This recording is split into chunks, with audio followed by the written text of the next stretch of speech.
सिद्धारूढ स्वामी प्रकरण 16।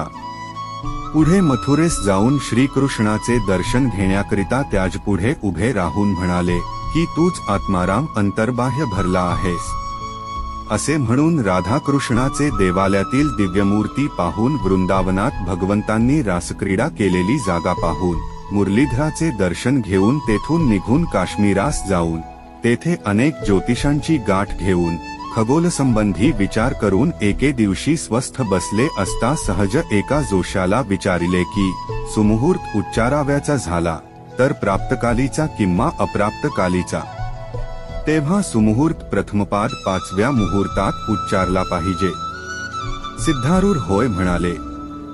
जोशाने त्या अवधूताला ज्योतिषशास्त्रात गती आहे असे पाहून विचारिले की सूर्यग्रहण एकांश, द्रव्यांश, पूर्णांश काय कारणाने होते।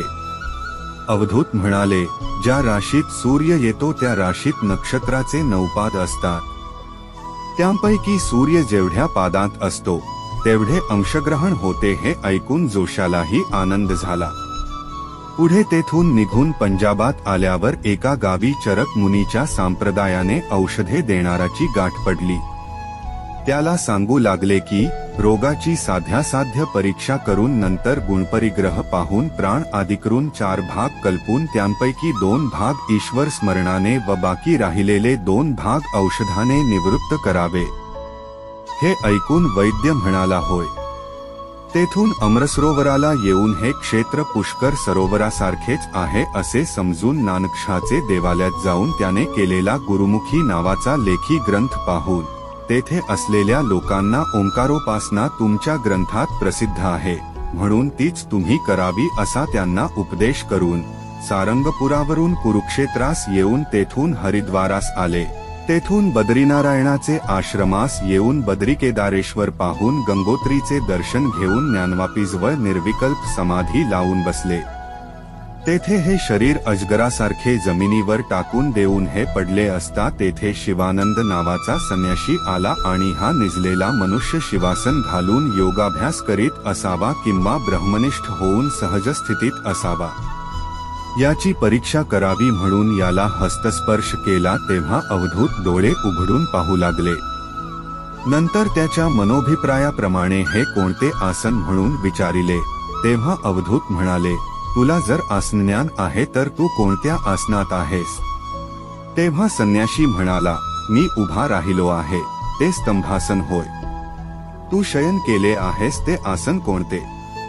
तेव्हा अवधूत म्हणाले, आईच्या गर्भातून बाहेर आल्यावर देहच आपण असे मानणाऱ्या जीवाला आसनादी असते पण पूर्ण ब्रह्मानंदात ऐक्य होणाऱ्या महात्म्याला कोणतेही आसन नाही। तेव्हा संन्यासी म्हणाला, बिंब प्रतिबिंबाला भेद संसर्ग आहे किंवा अभेद संसर्ग आहे। अवधूत म्हणाले, भेदाभेद तादात्म्य हे अनिर्वचनीय आहे असा माझा सिद्धांत आहे।